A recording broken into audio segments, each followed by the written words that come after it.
Isang mapagpalang umaga po sa ating lahat. Ito po ang ating pagtupad ng ating pinangakong special broadcast. So, unay po nang napaulat kamakailan na mayroong na naman bagong nagpanukala at umulit na naman yung isa na ilang kongresista na nagpapanukala ng pagpapaliban muli ng naturang BSKE 2026 na itinakda sa November 2. 2026 na base yan po sa Republic Act 1232 na hindi pa rin po narirevisa until now hanggang ngayon po at hindi pa rin po nagkakaroon ng tinatawag na committee hearing regarding that proposed amendment or postponement, ika nga. But then again, let me stress ang ating punto rito. Tayo po ay hindi tuto sa anumang panukala at hindi po tayo tumatakbo sa anumang political positions. We are devoid of any political intentions. Ika nga. Ang sa ating lang po ay huwag po tayo na maging kasangkapan, mga instrumento sa pagpapakalat ng mga maling balita or mga fake news, wars. No? Our people deserves the right information. Sana magsilbi tayo liwanag sa dilim. Hindi yung tayo po ang maging dahilan ng kalituan. No? Wars ay ilihis natin ang katotohanan at ang ipakalat ay kasinungalingan. So basically po, nais po natin bigyan din na ito po ay isang panukala pa lamang. No? Mali po sa aming pananaw, POV lang po ito, point of view, na sabihin na the House approves, no, the postponement of BSKE. Na isumiti pa lang po, na-i-repair pa lang po sa appropriate committee ang nasabing issue, ang nasabing panukala o proposal. Hindi po yan na-aproba ng buong liderato o buong kongreso na ang pag-aalam natin less than 300 po yung mga congressman.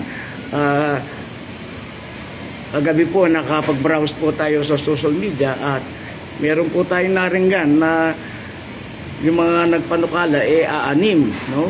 At yung mga sumasama daw 63. So wala pa po kalahati man lang sa kongresista natin na more than 200 po ang mga yan.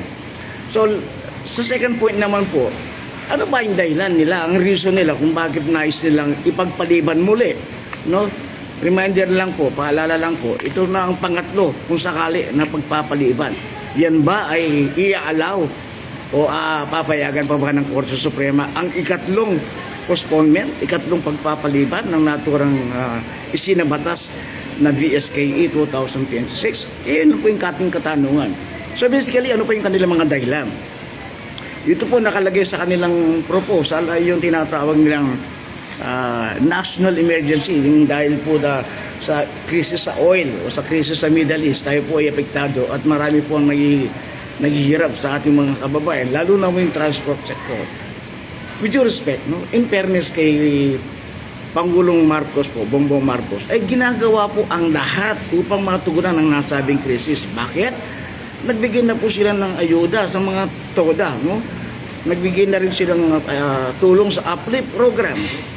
Nagbibigyan po special assistance para sa mga seniors. Ano?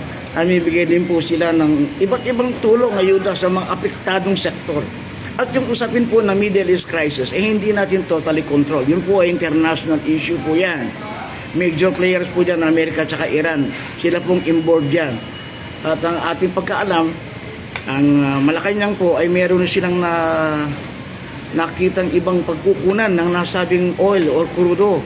No, marami naman pong pwedeng pagkunan ng ibang source na bansa, no?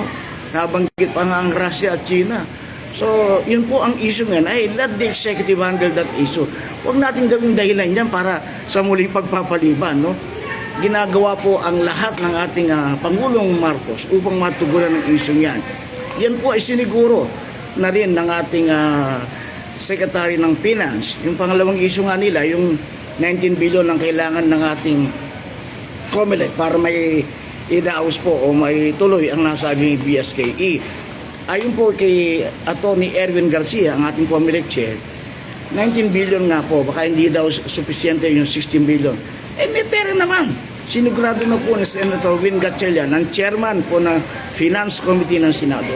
So wala na pong reason tungkol to. Hindi po hindi ko natin pwedeng gawing basihan yun na pwedeng natin i-cancel muli just because walang pera. Merong pera. At kung i-realign naman natin yan, gagamitin sa ibang purpose o sa ibang ahensya, ang naturang GAA, no, General Appropriations Act, approved na pondo nila, ayun po ay magiging labag sa batas. No? Yan po ang binanggit po, binigyan din ni Senator J.B. Ejercito at saka ni Senator Ping Lacson, yung jungling of funds. No? Maaring yun po ay manatili sa naturang ahensya sa COMELEC as savings. Pero ayon na rin po sa ating COMELEC chair, kung ito hindi natin itutuloy ito, lalong may malaking problema at nangangailangan tayo uli ng 10 billion para sa tinatawag na gastos sa pagpapaliban. Ibig sabihin, meron pong negative effect. In short, disadvantageous sa gobyerno ang panukalang pagpapaliban. No? Dahil hindi naman pwedeng galawin yun, ilagay sa ayuda program yung 16 billion na yun. Katulad ng ating nabanggit, binigyan din po ni Senator J.B. Ejercito, that will be unconstitutional, unlawful, bawal po sa batas yun. Okay? So yun naman ang isang dahilan naman po nila, yung epekto daw ng earthquake, na yung mga eskwelahan na gagamitin sa election ay nasira. We have to wait for the official report po ng National Disaster Risk Reduction. Nasa kanila po yung mga datos kung ano ang estado ng mga eskwelahan tinamaan. Nandiyan naman po ang DPWH under the leadership po ni Secretary Vince Dizon para matugunan yung problema sa infrastructure. Hindi ko problema ng COMELEC yan. Kaya meron pong tinatawag na interagency collaboration para matugunan yung pinaka-problema. At hindi ko sa tingin natin, hindi ko sole basis yung issue yan, yung pagkasiraan ng mga eskwelahan, no? Dahil meron pong kinauukulang ahensya ng gobyerno na pwedeng tumugon dyan. Hindi po ang COMELEC, not even the Congress, no?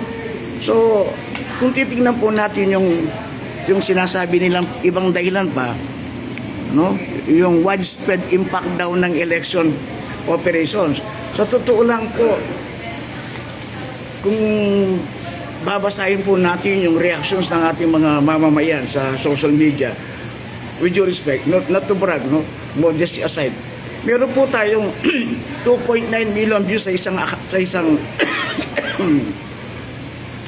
content na kung saan po ay pinusisa po natin, no? We got down to the details. Talagang tinignan po natin yung reaction sila. Yung 2.9 million na yun po, 70% talagang gusto po nila ng electron. And mind you, most of the people are not even cheating officials, hindi po sila nakaupong opisyal. Nagmamalasakit lang po.